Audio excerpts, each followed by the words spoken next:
मेरे देश की पुत्रियों, यदि तुम में भारतीयता है, यदि तुम भारत की नारी हो, भारत को चाहती हो, सनातन को जानती हो, तो एक ही पति और उन पुत्रों से भी आग्रह कि एक ही पत्नी। राम को चाहने वालों,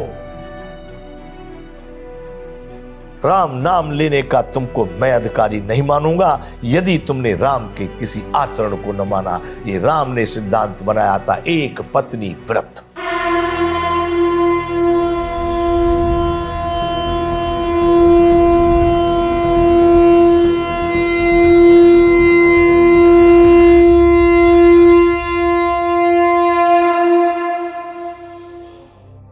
जय विश्वबंधु। बंधुओं, यह है सनातन जीवन विज्ञान और मैं इसमें उस पति पत्नी के जीवन की चर्चा कर रहा हूं और उसमें मैंने वो वार्ता सुनाई अनुसुईया जी की। इससे पहले मैं वार्ता बता रहा था नर्मदा जी की। नर्मदा जी अनुसुईया जी की शिष्या थी। उनको देवताओं के आग्रह से एक बुढ़े पति अंधे प्राप्त हुए। वो रास्ते में मांडव मुनि से पैर पे टकरा गए। उन्होंने श्राप दे दिया। उन्होंने कहा मर जाएगा सूरज निकलते ही। तब नर्मदा जी ने अपने पति व्रत को याद करके कहा सूर्य ही नहीं निकलेगा। ऋषि को श्राप दिया, वो पागल हो गए। इधर जब सूर्य नहीं निकल रहा है, संतुलन बिगड़ने लगा सृष्टि का। देवताओं की सभा हुई, उनके बस की बात नहीं थी देवता लोग सूर्य को उदय कर सके। मिलकर के सब अनुसुईया जी के पास गए। उनकी शिष्याएं, हे माता, देखो उन महामनस्वी विदुषी उन सन नारियों की बात कर रहा हूं बंधुओं, देवताओं की, देवियों की, अप्सरा की नहीं, मनुष्यों की पत्नी, उनकी बात कर रहा हूं। अनुसुईया जी ने देवताओं से कहा, हे अमर, हे देवो, आप क्या चाहते हो? सूर्य निकलना आती है। अनुसुईया जी नर्मदा जी से कहती है, पुत्री तू सूर्य को उदय होने दे, तेरे पति का उत्तरदायित्व हम लेते हैं। बंधुओं, मांडव मुनि को बड़ा भारी दुख था, वेदना थी, पागल बन के घूम रहे थे। देवताओं ने बंधुओं उसका समाधान करवाया।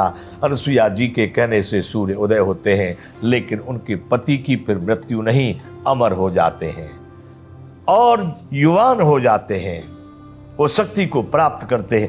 अरे उस पति व्रत शक्ति के कारण, उस पति व्रत के कारण एक बुढ़े और अंधे को युवान और बिल्कुल सही रूप में नर्मदा को प्राप्त हो जाते हैं। कैसा पतिव्रत शक्ति है, कैसा पतिव्रत धर्म है। मेरे देश की पुत्रियों, यदि तुम में भारतीयता है, यदि तुम भारत की नारी हो, भारत को चाहती हो, सनातन को जानती हो, तो एक ही पति और उन पुत्रों से भी आग्रह कि एक ही पत्नी। राम को चाहने वालों, राम नाम लेने का तुमको मैं अधिकारी नहीं मानूंगा यदि तुमने राम के किसी आचरण को न माना। ये राम ने सिद्धांत बनाया था, एक पत्नी व्रत। अरे इतना आनंद, इतना आनंद, इतनी ऊंचाई, इतना सुदृढ़ता, इतनी मजबूती, सब कुछ प्राप्त होगा बंधुओं। थोड़ा सा तो राम को आचरण कर लो। ये है सनातन जीवन विज्ञान बंधुओं। तो मैं उन पुत्रियों से इस सनातन जीवन विज्ञान में मैं पूरे जीवन भी अगर वार्ताएं, कथाएं सतियों की उनकी सुनाता रहूं। सत्यवान सावित्री की कथा आपने सुनी होगी। मैं उन पुत्रियों को कदाच वो भ्रमित होकर के पाश्चात्य या पाश्विक सभ्यता संस्कृति में पढ़ करके उस सनातन को न ठुकराने लगे। बकवास है, कोरी कल्पना है, हम कोई गुलाम है, हम चौका चूल्हा करने पैदा हुए हैं, हम इसके लिए। तुम किस लिए पैदा हुए इसको तुम अगर जान गए होते तो ये प्रश्न ही नहीं होता। तुम उस मानवता को धन्य करने के लिए, तुम इस मानव शरीर को धन्य करने के लिए, तुम अपने पूर्वज और उस पर अपनी सनातन की पद्धति को श्रेष्ठ करने के लिए आए हो। तुमको चौका चूल्हा करना बुरी बात नहीं है। जीवन का सबसे आवश्यक कार्य है आहार, उसको तुम कहते हो खराब। सबसे बड़ा मंदिर है घर, सबसे बड़ा तीर्थ है माता पिता और पति, सबसे बड़ी पूजा है घर में घर के रहने वालों से अतिथियों तक की सेवा। सबसे बड़ी सिद्धि है, सबसे बड़ी सफलता है आनंद, सबसे बड़ा कार्य है त्याग, सबसे बड़ी साधना है प्रेम।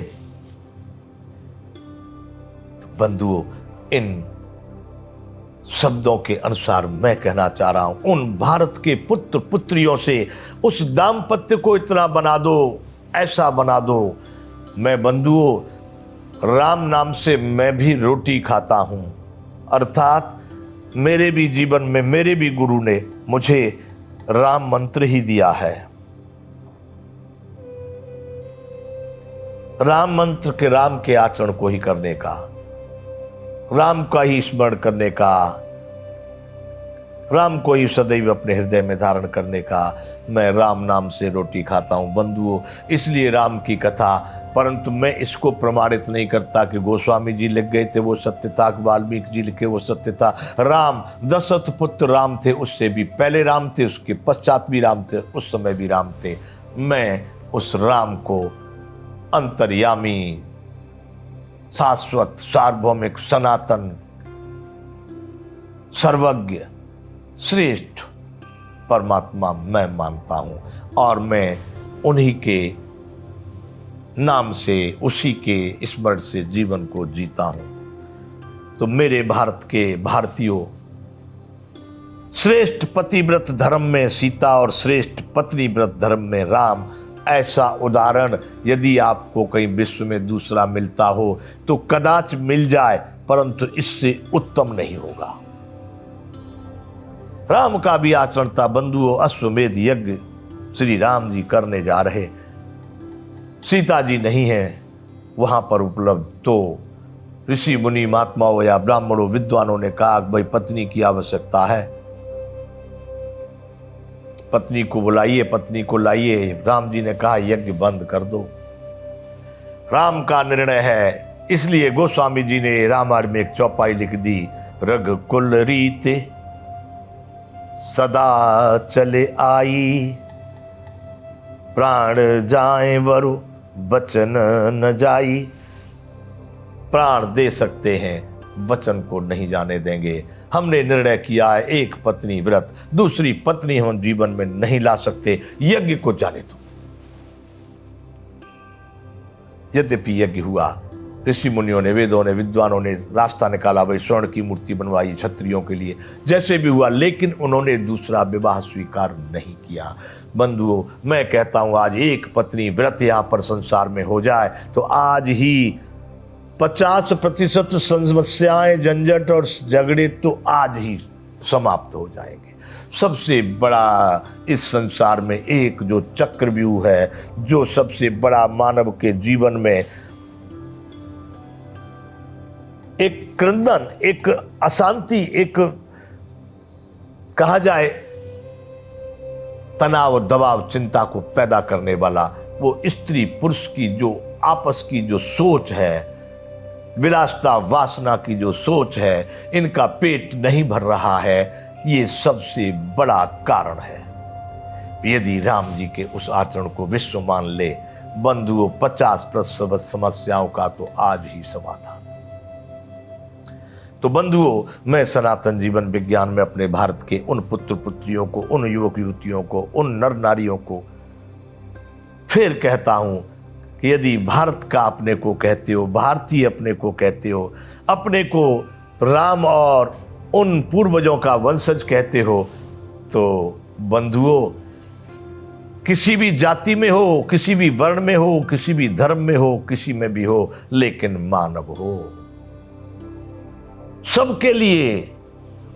ऐसा मत सोच लेना बंधुओं, कोई कह दे वर्ण व्यवस्था है ब्राह्मण क्षत्रिय वैश्य शूद्र वाला, तो उसके नहीं, यहां शूद्र भी उतना ही महत्वपूर्ण है जितना ब्राह्मण, यहां छोटी जाति का भी उतना ही महत्वपूर्ण है जितना ऊंची जाति का। मैं इन जातियों को केवल कर्म के लिए, कार्य के लिए व्यवस्था मानता हूं, मैं इसमें अस्पृश्यता नहीं जानता, और न मैंने अपने जीवन में उस अस्पृश्यता का कभी आचरण किया है।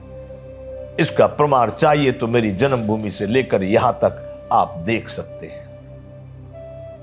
इसलिए बंधुओं, सबके लिए मेरे बंधुओं भारतीयों, इस सनातन जीवन विज्ञान का अगर आचरण करोगे, लगेगा आपको जो मैंने शिक्षा की, विद्या की, जो विद्यालय की वार्ता कही है, ऐसा जीवन, ऐसा पाठ्यक्रम, ऐसा, आज उसका सपने में भी दर्शन नहीं है। लोग कहेंगे कोरी मूर्खता है, ऐसा कैसे होता है।